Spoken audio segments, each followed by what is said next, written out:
한번 서로 인사 나누십시오. 같이 가십시다. 그럼 인사 나누십시오. 네, 같이 가십시다. 네, 혼자 가지 마시고 우리 같이 끝까지 완주할 수 있길 바라는데요. 지난주에 이런 아주 아름다운 이야기가 있었어요. 우리 보통 요즘은 세계 곳곳에 지금 전쟁이 지금 많이 일어나고 있어요. 이제 앞으로 뭐 어떤 분들은 3차 대전이 일어나지 않을까 또 예측도 하시는 분들이 계신데, 참 아름다운 이야기 중에 하나가 미국 어느 도시에서, 동네에서 일어났습니다. 그 같은 같은 동네에 사는 아이들인데, 근데 학교는 달라요. 서로 다른 학교인데, 그 학교에서 마라톤을 이렇게 시합을 한번 해보자 해가지고 두 학교가 이제 학생들을 데리고 이제 마라톤을 했습니다. 근데 이 서로 다른 학교 학생들이 마라톤 시합을 이렇게 하는데, 경주죠. 이제 1등에게 상을 주는 건데, 그 참가한 학생 중에 한 명이 자폐증이 걸린 학생이 있었습니다. 근데 이 학생이 자꾸만 보니까 제대로 못 뛰는 거예요. 뛰면서도 자꾸만 그 트랙을 벗어나는 겁니다. 근데 그 같은 학교도 아니고 반대편 학교 학생이 그 광경을 보고서는 그 학생을 자꾸만 이렇게 트랙 안으로 이렇게 이끌어주고 뛰고 했는데, 하다가 안 되니까 이 학생을 손을 잡고서는 끝까지 본인이 완주를 한 거예요. 그리고 마지막 그 고린 지점에 와서는 어떻게 했냐면, 이 학생이 자기가 먼저 들어가지 않고요, 그 자폐증 걸린 학생을 밀어가지고 그 학생을 먼저 들어가게 하고 자기는 뒤에 이렇게 들어가가지고, 아주 그게 그 도시에도 화제가 되고 미국에 뉴스가 나면서 참 이렇게 훈훈한 그런 이렇게 광경을 목격을 했습니다. 그렇죠. 저희들이 이 세상 경쟁 사회잖아요. 근데 우리 그리스도인들 모두가 다 손에 손을 맞잡고 함께 가기 원합니다. 그래서 우리 그런 말들이 있어요. Together we are strong, 이렇게 얘기합니다. 우리 함께 한다면 우리는 정말 강할 수 있습니다 라는 것이거든요. 오늘 여기 성경 본문 말씀에 보시면 인물들이 등장을 하죠. 적의 이름 두 사람이 등장을 하고 우리 편 하나님의 사람 세 사람이 등장합니다. 이 적의 이름들은 가나안 땅의 왕 야빈 왕이 이름이 등장하죠. 그리고 그 야빈 왕의 군대 장관인 시스라가 등장을 합니다. 그리고 우리 편인 사람들은 이제 사사 드보라가 나옵니다. 그 사사 드보라와 함께 이 전쟁을 치렀던 장군 이름이 뭐라고요? 바락이 나오죠. 이 바락입니다. 그리고 마지막 저희들이 17절부터 24절까지 읽었는데, 거기에는 한 여인의 이름이 나오죠. 그 여인은 바로 야엘이라는 여인입니다. 그러니까 사사 드보라, 그리고 사사 드보라의 군대 장관 바락, 그리고 한 여인의 이름인 야엘, 이 세 사람이 오늘 함께 하나님의 일들을 감당하는 것을 보게 됩니다. 참 중요하죠. 이때까지는 저희들이 사사들이 전부 혼자서 일을 했습니다. 한 사람이 600명을 무찌르고요, 한 사람이 큰 일을 행했는데, 오늘 여기 본문 말씀을 통해서는 이 세 사람이 모두가 함께 일한 것을 보게 돼요. 그래서 오늘 저희들 이 세 사람을 좀 인물을 중심으로 말씀을 좀 살펴보면서 우리 각각에게서 받을 교훈들이 분명히 있습니다. 사사 드보라로부터 받을 교훈, 그리고 장군 바락으로부터 받을 교훈, 그리고 마지막으로 여인, 이 아주 정말 이름 없는 여인인데 야엘이라는 이 작은 여인을 통해서 마지막에 하나님께서 아주 귀한 일을 이루어 가시는 것을 보면서 이 세 사람의 인물을 한번 저희들이 하나씩 한번 살펴볼게요. 먼저 사사 드보라인데, 우리 4절과 5절 제가 다시 한번 읽어드릴게요. 그때에 랍비돗의 아내 여선지자 드보라가 이스라엘의 사사가 되었는데, 그는 에브라임 산지 라마와 베델 사이 드보라의 종려나무 아래에 거주하였고 이스라엘 자손은 그에게 나아가 재판을 받더라입니다. 여러분, 시대가 영웅을 만듭니까? 영웅이 시대를 만듭니까? 예. 시대가 영웅을 만듭니까? 여기 모든 사사를 보시면 그렇지만 참 그렇죠. 어려운 시대에 다들 리더가 됐습니다. 그 어려운 시대에 리더가 되었는데, 그 사사 드보라, 여자 아닙니까? 유일한 여자 사사입니다. 이 유일한 여자 사사 드보라가 정말 하나님의 사명을 받아서 이스라엘 백성들 지금 마치 모세처럼 재판을 하고 있는 모습을 보게 됩니다. 저 위대한 여인이죠. 그 어려운 힘든 시기에 이 드보라가 이런 귀한 일들을 감당하고 있습니다.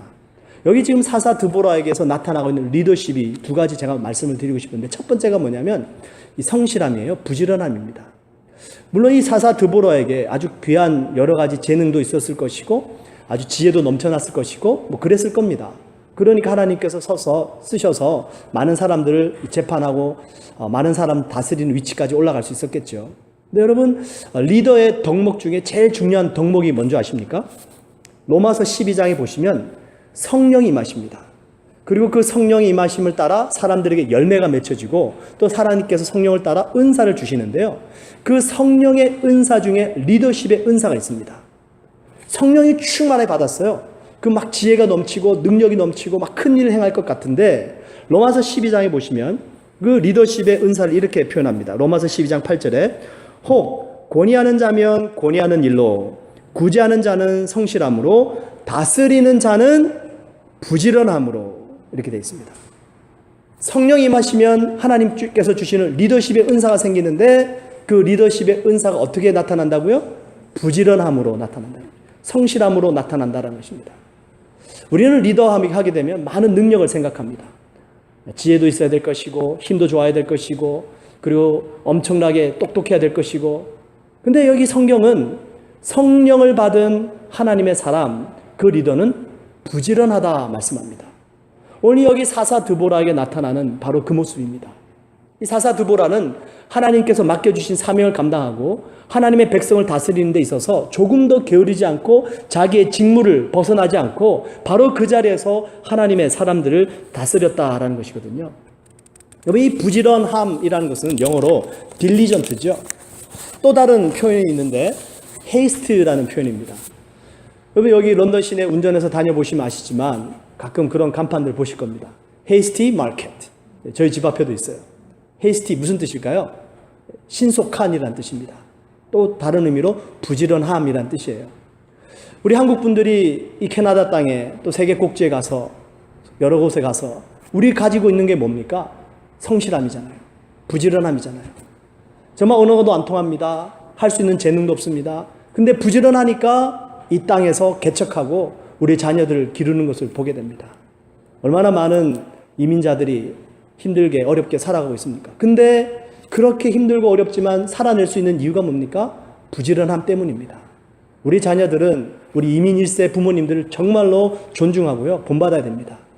우리들이 지금 이 땅에서 이렇게나마 살아갈 수 있고 공부할 수 있는 이유, 우리 부모님 1세대가 그만큼 부지런하게 살아왔다는 것이에요. 우리 능력은 없지만 부지런하니까 되잖아요. 여러분, 리더는 부지런해야 됩니다. 그래서 아침에 일찍 일어나고 저녁에 늦게 눕고, 이게 리더입니다. 하나님의 성령이 임하셔서 큰 능력을 행하시는 것이 리더가 아니고요, 정말로 부지런한 사람이 리더가 되고 부지런한 사람이 하나님의 일들을 감당하게 되는 것을 보게 돼요. 아무리 능력이 있어도 게으르면 안 됩니다. 게을러서는 도저히 하나님께서 쓰실 수가 없어요. 여러분, 부지런함, 잠언서에도 이렇게 말씀하시는데 6장 6절 8절에 게으른 자여 개미에게로 가서 그 하는 것을 보고 지혜를 얻으라. 개미는 두령도 없고 간역자도 없고 주권자도 없으되 먹을 것을 여름 동안 예비하며 추수할 때 양식을 모으니라. 개미에게는 두령이 없답니다. 리더가 없대요. 누가 간섭하는 사람이 없답니다. 근데 이 개미들은 자기네들끼리 모여가지고 스스로 부지런히 일하면서 여름 동안 땀을 흘리고 겨울에 먹을 양식을 준비한다라는 것이죠. 사람이 이런 하나님의 피조물을 보고 배우라, 성경은 말씀합니다. 우리 육신의 부지런함 분명히 있어야 되겠죠. 근데 정말 이 육신의 부지런함이 어디서 나오냐면요, 생각의 부지런함에서 옵니다. 여러분, 생각을 많이 하실 텐데 생산적인 생각을 많이 하시기를 주님의 이름으로 축원드립니다. 네. 많은 생각들이요, 비생산적인 생각들이에요. 쓸데없는 생각들이 참 많습니다. 생산적인 생각을 많이 하세요. 그 생산적인 생각을 많이 해야지 그 생산적인 생각을 통해서 우리의 삶도 부지런하게 움직여 갈 수가 있습니다. 자꾸 부정적인 생각하고 안 되는 생각하면 우리의 육신도 지치고 힘들고 의욕이 사라집니다. 그죠? 근데 생산적인 생각을 많이 하면 어떻습니까? 의욕이 생기고 뭔가 해보게 되고 도전하게 되더라는 것이에요. 여러분, 지난주에 저희들 추수감사절 주일 잘 드셨습니다. 많은 분들이 부지런하게 일하시고 섬겨주시고 그래서 우리 풍성하게 음식을 나눠 먹을 수 있었습니다. 근데 하마터면 그거 아십니까? 여러분, 손바닥에다가 손가락으로 드실 뻔했어요. 무슨 뜻이냐면 지난주에 그전주였죠. 우리 박성우 집사님께서 이 비품을 살펴보시더니 전화가 오셨어요. 좀 물건이 좀 잘못하면 모자랄 것 같습니다. 제가 살까요? 아닙니다, 집사님. 바쁘신데 제가 사겠습니다. 제가 큰 소리 쳤어요. 까맣게 잊어버렸습니다. 주일날 아침에 와서 찬양 연습을 하는데 갑자기 생각난 거예요. 이거 어떡하지? 근데 지난 주일 감사하게도 두 분이 서로 상의도 하지 않으셨는데 다 준비해 오셨어요.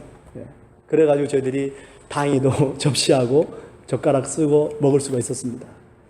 이분들께서 관심 있게 보신 거죠. 생각을 하셨던 겁니다. 생각을 하니까 또 당신들께서 일하시는데 필요한 물건 사면서 생각이 나서 그 물건들을 구입하게 되는 거거든요. 여러분, 이 생각이라는 것은 참 중요합니다. 우리 모든 행동들이 생각에서 나오거든요. 이 사사 데보라, 영어로 데보라인데 드보라, 정말 이분은 항상 생각이 하나님의 백성들에게 가 있었습니다. 관심이 하나님의 일들에 가 있었습니다. 그러니까 부지런할 수밖에 없는 거죠. 피곤하고 지쳐도, 그리고 거의 자기의 직무의 자리에 앉아서 끊임없이 하나님의 백성들을 다스리고 심판하고 재판해주고 도와줬던 리더의 모습을 보게 됩니다. 비록 능력이 없어도요, 부지런하면 됩니다.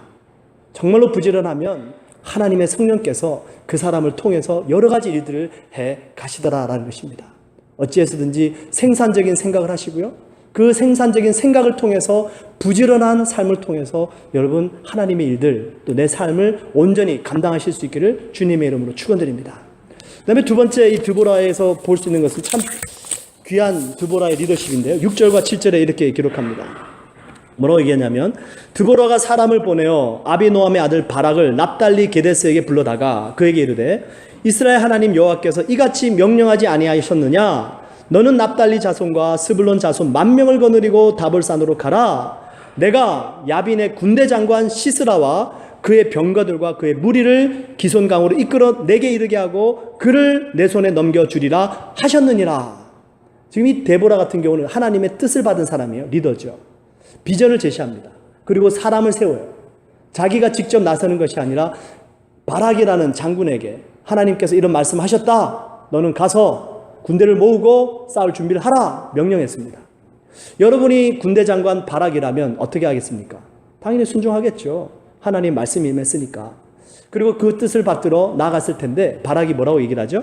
8절에 보시니까 바락이 드보라에게 이르되, 만일 당신이 나와 함께 가면 나도 가겠지만 당신이 나와 함께 가지 아니하면 나도 가지 않겠습니다. 때를 쓰는 거예요. 좀 믿음 없는 모습이죠. 이쯤 되면은 이 드보라 사사, 저 같으면 그랬을 것 같습니다. 야, 이렇게 왜 남자가 믿음이 없느냐? 여자잖아요.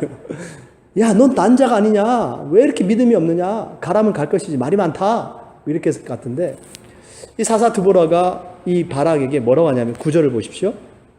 이르되, 내가 반드시 너와 함께 가리라. 그러나 내가 이번에 가는 길에서는 영광을 얻지 못하리니 이는 여호와께서 시스라를 여인의 손에 파실 것임이나 하고 드보라가 일어나 바락과 함께 게데스로 가니라. 여기서 리더의 아주 중요한 두 가지 덕목이 있습니다. 보통 저희들이 지혜와 용기 이렇게 얘기를 하는데, 지혜와 용기보다 더 중요한 것은 이 사사 드보라를 통해서 하나님이 말씀하신 것은 이것입니다. 용기와 배려입니다. 우리 리더에게는 용기가 있어야 되겠죠. 그 용기로 하나님의 뜻을 전하고요, 그리고 사람들에게 무엇이 옳은지 그른지를 분명하게 말을 해줄 수 있어야 됩니다. 이게 하나님의 사람이죠. 근데 그 용기만 가지고 될까요? 이 믿음 없는 바락 장군에게 드보라가 책망만 것이 아니라 어떻게 합니까? 내가 같이 가리라. 함께 해줍니다. 이게 뭐냐면 그 바락 장군을 함께 세우고 함께 동참해주는 모습이다라는 것이거든요. 리더십을 이렇게 정의합니다. 거창하게 정의를 했는데 한번 들어보십시오.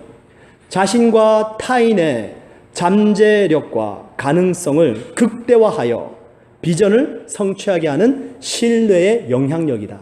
저도 무슨 말인지 모르겠어요. 아주 이 비전, 리더십이라는 말을 거창하게 이렇게 얘기를 했는데 쉽게 얘기하면 이것 같아요. 우리 모두에게는 사람들마다 잠재된 능력이 있습니다. 근데 과연 이 잠재된 능력을 어떻게 끄집어내 주느냐예요. 어떻게 그 사람의 가지고 있는 재능과 그 사람의 잠재력을 끄집어내어서 100분 활용할 수 있도록 할 수 있을까? 이게 리더십이라는 것입니다. 그 리더십을 여러분 용기만 가지고 되겠습니까? 안 되더라는 것이고, 일만 시킨다고 안 되더라는 겁니다.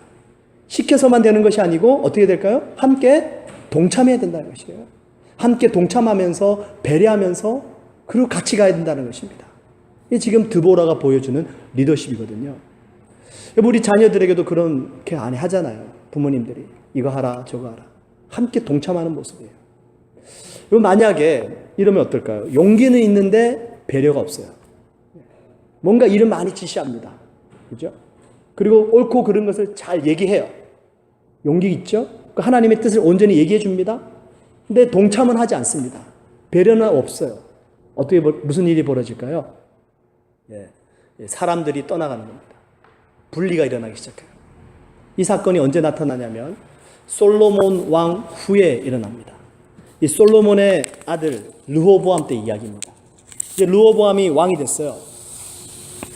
이스라엘 백성들이 솔로몬 왕 때 성전을 지었습니다. 그리고 궁전을 지었습니다. 이 두 가지를 짓는데 노역이 너무 힘들었습니다.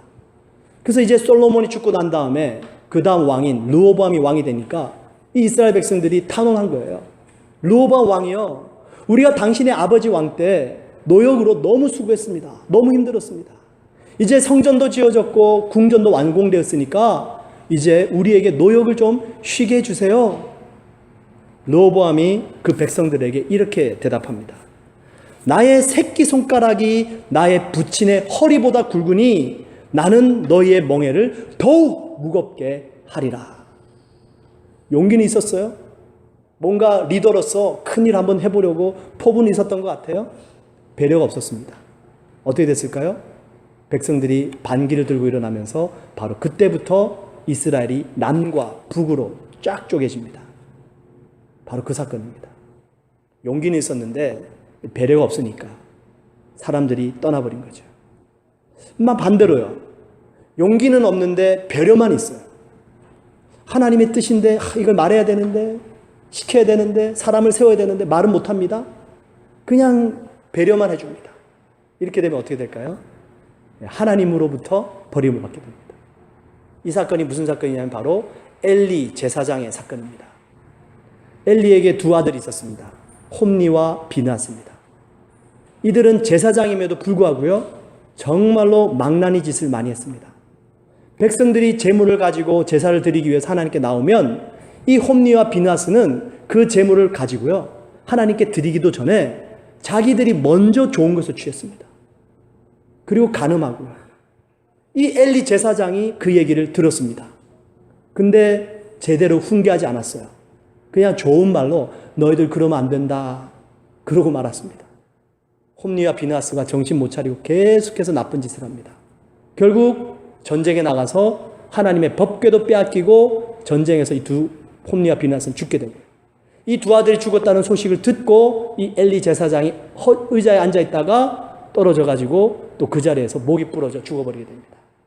하루아침에 그 제사장 집안이 다 죽음을 맞이하게 돼요. 그리고 그 다음에 제사장이 누가 됩니까? 사무엘이 됩니다. 더 이상 제사장의 직분을 감당하지 못하게 되죠. 너무 많은 배려를 해준 겁니다. 용기가 없었던 거예요. 그렇게 나쁜 짓을 하는 자녀들을 매를 들어서라도 바로 잡고 그들로 하여금 결코 하나님을 섬기는 것에 있어서 부족함이 없도록 바로 잡아갔어야 됐는데 그냥 오냐오냐 한 거예요. 결국에는 하나님의 치리를 받게 되는 모습을 보게 됩니다. 여러분, 이 배려와 용기는 리더십에게 있어서 참 중요한 두 가지 덕목입니다. 우리 예수님 폭풍과 치고 파도가 범람할 때 배 안에서 주무셨습니다. 제자들이 너무 무서웠습니다. 그래서 제자들이 혼비백산해 가지고 주무시고 계신 예수님을 깨웁니다. 예수님, 우리가 지금 죽게 되었는데 돌아보지 않으십니까? 예수님께서 배에서 주무시다가 깨어나셔서 제자들을 책망하십니다. 왜 이렇게 두려워하느냐, 믿음이 없는 자들아, 책망하셨죠. 그리고 나서 어떻게 하시냐면 폭풍을 잠잠케 하십니다. 도와주십니다. 예수님의 리더십에서 우리는 온전한 하나님의 뜻을 전하고 두려워하는 자들을 책망함과 동시에 또 함께 그 두려움을 없애 주시고 폭풍을 잠잠케 해주시는 예수님의 배려를 함께 보게 됩니다. 이게 바로 리더다라는 것이죠.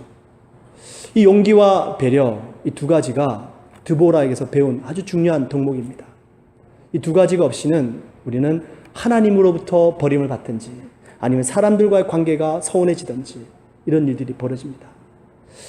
용기, 배려, 사람들에게 지시하면서도 또 거기에 동참할 수 있고 바로 그 일들을 통해서 하나님의 일들을 함께 감당할 수 있는 모습, 바로 드보라의 모습인 것을 보게 됩니다.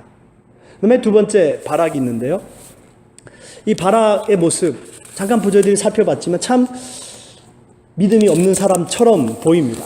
한번 그 바락이 믿음이 없는 사람처럼 보이는데 히브리서 11장 32절에 보시면 거기에 믿음의 사람들의 반열에 이 바락이 들어가 있습니다. 그래서 이 히브리서 11장 32절을 빼버리면 바락은 참 배울 점이 없는 사람처럼 전락해버릴 수가 있었는데 그 히브리서 11장 32절에 이렇게 기록해요.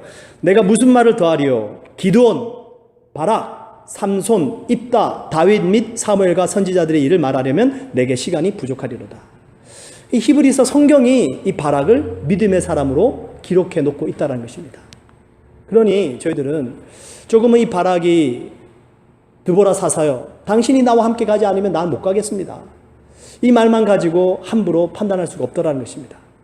우리 히브리서 기자가 이 바락을 믿음의 사람으로 기록해 놨다면 과연 이 바락이 어떤 믿음이 있었을까라는 것인데요. 한번 13절을 보십시오.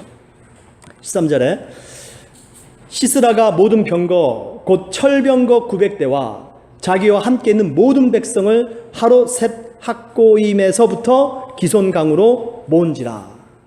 가나안 왕 야빈의 군대 장관 시스라입니다. 이가 가지고 있었던 무기가 뭐였습니까? 철병거 몇 대라고요? 900대입니다. 이 철병거 하게 되면요, 이 당시 때 탱크와 똑같은 겁니다. 탱크가 900대가 있는 거예요. 여러분 6.25 전쟁 때 우리 대한민국에는 탱크가 한 대도 없었습니다. 북한의 탱크가 한 300대 있었답니다. 그 탱크 300대로 북한에서 남침을 하게 되니까 서울이 3일 만에 함락됐습니다. 그리고 납동강 이부까지 완전히 며칠도 안 돼가지고요, 거의 뭐 한 달 조금 넘었나요? 완전히 다 전멸된 거예요. 생각을 해보십시오.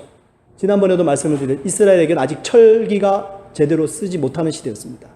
근데 가나안 이 나라에는 철병거가 900대가 있는 거예요. 여러분들이 장관이라면, 국방부 장관이라면 그 철병거 900대 맞설 자신 있겠습니까?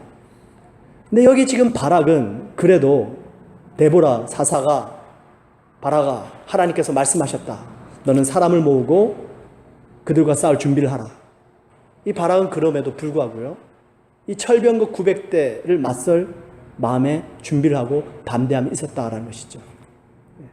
이 사람의 믿음이었습니다. 무엇을 믿었을까요? 철병거보다 더 위대한 하나님을 믿었다라는 것이죠. 여러분, 하나님께서 이스라엘 백성들에게 끊임없이 하셨던 말씀이 있습니다.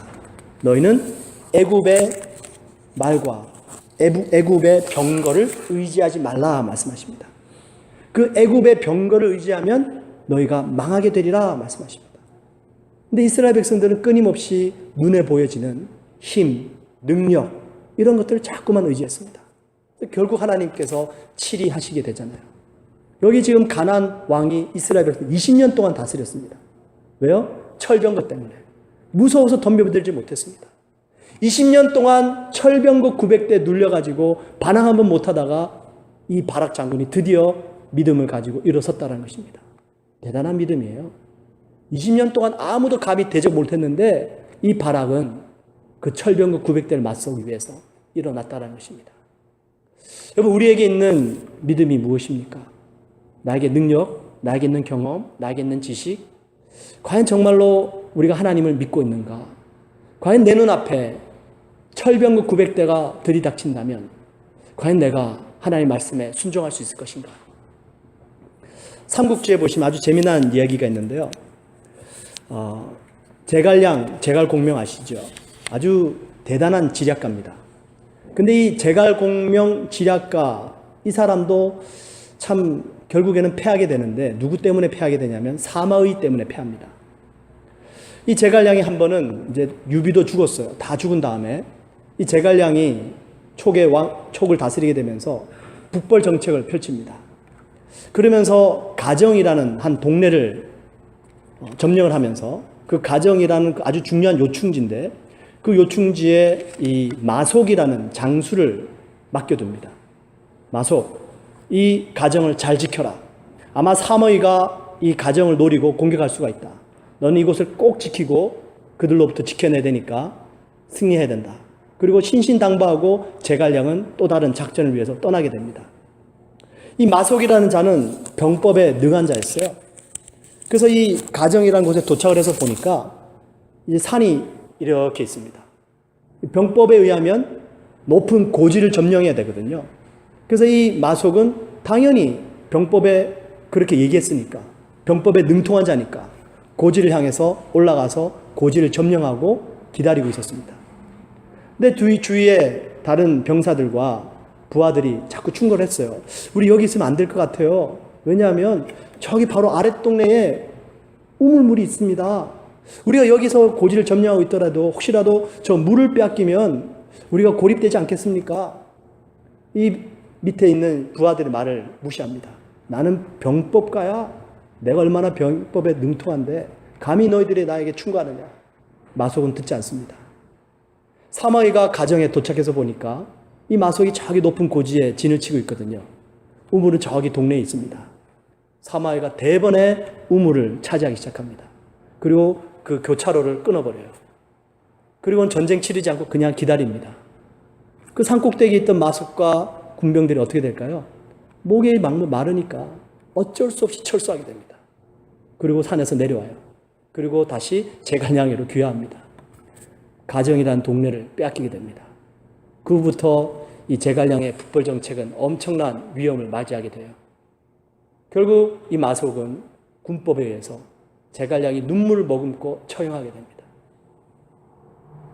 자기의 지식을 의지했다는 것이죠. 여러분, 우리에게 있는 생명수는 뭘까요? 우리에게는 생명수가 있잖아요. 우리도 이 생명수가 끊어지면 안 되잖아요. 우리에게 있는 생명수가 뭡니까? 우리 안에 있는 성령님이세요. 여러분들의 생각, 여러분들의 지혜, 여러분들이 가지고 있는 경험, 그것보다 여러분들 마음속에 계신 성령님의 음성에 정말 한번 귀 기울여 보십시오. 예수님께서 그 말씀하세요. 요한복음 7장에 나를 믿는 자는 성경의 이름과 같이 그 배에서 생수의 강이 흘러나리라. 이는 그를 믿는 자들이 받을 성령을 가리켜 말씀하신 것이라. 우리 안에 성령님이 계시단 말이에요. 근데 이 성령님을 두고 우리는 끊임없이 세상적으로, 인간적인 생각으로 살아가더라는 것입니다. 그러니까 자꾸만 끊겨져 버리는 거예요. 생명수가 끊겨져 버리니까 자꾸만 세상을 의지하게 되고요. 세상을 의지하게 되다 보니까 하나님의 음성으로부터는 점점 더 멀어지게 되고요. 여러분, 이 하나님의 말씀, 성경은 한 1700여 년 동안 40여 명이라는 저자들이 기록한 책입니다. 근데 주제는 똑같아요. 1700년이라는 세월 동안 40여 명의 서로 다른 저자들이 기록을 했는데 이 주제들이 하나씩 둘씩 모아지면서 똑같은 이야기를 가지고 이야기를 하고 있습니다. 이게 가능한 일입니까? 하나님 말씀이라는 것이죠. 우리 안에 계신 성령님은 자꾸만 우리로 하여금 우리의 생명수가 하나님의 말씀이다. 말씀에 귀를 기울이라. 말씀을 들으라. 말씀을 먹으라. 말씀합니다. 그리고 그 말씀에 순종하라 얘기해요. 그래야지 너희가 살리라 말씀합니다. 근데 우리는 이 시대에 말씀보다 물질적으로, 세상적으로 더 많이 흘러가고 있습니다. 여러분, 요즘 사실 정말 마지막 때인데요. 요한계시록에 보시면 무슨 말씀이 있냐면 우리의 손과 이마에 표를 받게 된다 예언하고 있습니다. 지금 IT 업계에서 많은 사람들이 강의를 하고 이 시대의 변화에 발맞춰 가면서 얘기하는 것이 이것입니다. 여러분, 스마트폰 다 가지고 계시죠? 그 스마트폰을 모바일이라고 얘기를 합니다. 그 모바일의 뜻이 뭐냐면 move, 움직일 때 함께 움직일 수 있다는 것이에요. 예전에 핸드폰이 생기기 전에는 전부 다 가정용 전화기밖에 없었습니다. 사회, 직장밖에 전화기를 들고 다닐 수가 없었습니다. 근데 핸드폰이 생기고 나니까 모바일이 된 거예요. 사람들이 움직이면서 통신을 함께 할 수가 있었습니다. 이 모바일 시대에서 그 다음 시대가 무슨 시대가 되냐면 wearable gadgets입니다. 이제 몸에 지니고 다니는 거예요. 시계, 그리고 여기 헤드셋폰, 그리고 구글에서 뭐 안경까지도 만들었죠. 이게 뭐냐, 전부 wearable gadget입니다.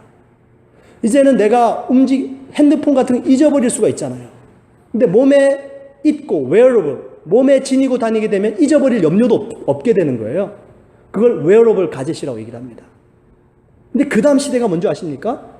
그 IT 업계에서 이렇게 얘기합니다. implanted 가젯 이렇게 얘기해요. 몸속에 이제는 아예 집어넣어버리는 겁니다. 성경이 지금 그걸 이미 2000년 전에 계시록에 예언을 해놓고 있습니다. 무엇을 따라 살아가야 될까요? 세상 따라 살아가야 될까요? 물질 쫓아가야 될까요? 다 끝이 납니다. 그래서는 우리에게 생명수는 다 끊어져 버리고 맙니다. 야고보서에 이런 말씀이 있습니다. 무슨 말씀인지 찾을게요. 들으라, 너희 중에 말하기를 오늘이나 내일이나 우리가 어떤 도시에 가서 거기서 1년을 머물며 장사의 이익을 보리라는 자들아, 내일 일을 너희가 알지 못하는도다. 너희 생명이 무엇이냐? 너희는 잠깐 보이다가 없어지는 안개니라. 너희가 도리어 말하기를 주의 뜻이면 우리가 살기도 하고 이것이나 저것을 하리라 할 것이거늘. 어디에다 초점을 맞춰야 될까요? 하나님의 뜻, 주님의 말씀. 여기에 초점을 맞추면 이것도 하고 저것도 하고 다 할 수 있답니다. 근데 자꾸만 무엇을 먹을까? 무엇을 마실까? 나에게 유익이 뭘까? 이거 생각하면 안 된다는 얘기예요. 여러분 한번 기도하실 때 이런 마음으로 한번 하나님께 여러분 마음을 드려보십시오. 주님, 정말로 제가 주님을 위해서 살고 싶은데 어떻게 하면 될까요? 정말 주님만을 예배하면서 살고 싶은데 제가 무엇을 하면 될까요? 우리 하나님께서 그 마음 가운데에 그 구하는 자에게 반드시 길을 열어주실 줄 믿습니다. 네. 마지막 때 여러분 안에 계신 성령님께 귀를 기울이십시오. 하나님의 뜻을 끊임없이 찾아가십시오. 바로 그것이 우리들의 생명수가 될 것입니다. 마지막 세 번째, 야엘이라는 여인인데 그 여인이 바로 이 사사 드보라 다음, 바락 다음 이 마지막 결론을 지은 여인입니다. 여기 오늘 본문 말씀 참 중요한 말씀이 17절에 있는데 그 17절에 이렇게 기록하죠. 시스라가 걸어서 도망하여 겐 사람 헤벨의 아내 야엘의 장막에 이르렀으니 이는 하솔 왕 야빈과 겐 사람 헤벨의 집 사이에는 화평이 있음이라. 지금 이 화평 관계에 있는 사람이 시스라와 이 야엘의 집안입니다. 예. 가나안 왕 야빈과 지금 이 야엘이라는 집안은 서로 화평 관계에 있었어요. 그래서 이 시스라 장군이 전쟁에 패하고 그 여인의 집으로 피신을 갔던 겁니다. 근데 이 야엘이 그 시스라를 보고 잘 대접한 다음에 잠든 사이에 처단을 해버리죠. 야엘이라는 여인. 나중에 이제 족보를 쭉 따라 올라가시면요. 이 야엘은 정말로 이방 민족인데요. 하나님의 택함을 받은 민족입니다. 오늘 시간 강에서 다 말씀 못 드리지만 중요한 것은 이것이에요. 비록 이 세상과 화평 관계에 있었지만 더 중요한 것은 무엇이라고요? 하나님의 뜻이다라는 것입니다. 세상과 타협하지 않았다라는 것이에요. 그리고 이 시스라가 왔을 때 그 기회를 놓치지 않고 이 여인이 단번에 이 시스라 장군을 처단해버립니다. 아주 연약한 여인의 모습이지만 하나님의 뜻을 이루고 세상과 타협하지 않았더니 주님께서 영광 받으시는 귀한 역사가 나타나다는 것이죠. 오늘 결론은 이것입니다. 사사 데보라 혼자서도 안 됩니다. 믿음 좋은 바락 장군 혼자서도 안 돼요. 그리고 세상과 타협하지 않았던 야엘 혼자서도 안 됩니다.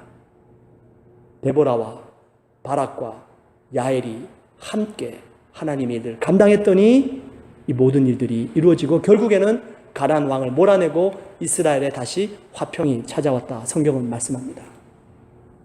여러분 이 중에 저희들 누가 혼자서 하나님의 모든 일들을 감당할 사람이 누가 있겠습니까? 없습니다. 여러분 함께 가십시다. 함께 가십시다. 우리 주님께서 우리에게 맡겨주신 사명을 이루기 위해서 우리 함께 가십시다. 넘어진 사람이 있으면 세워주고 앞서가는 사람이 있으면 뒤를 돌아다 봐주고 또 믿음 좋은 분이 계시면 격려해서 우리도 함께 본을 받도록 하고 이게 뭘까요? 하나님의 공동체라는 것입니다. 우리가 하나님의 공동체 안에서 서로 세워주고 서로 본받고 함께 달려갈 때 이 마지막 때에 주님께서 약속하신 바 이 반석 위에 내 교회를 세우리니 음부의 권세가 이기지 못하리라. 귀한 약속의 말씀이 우리를 통해서 성취될 줄 믿습니다. 우리 같이 한번 기도하시죠. 주님,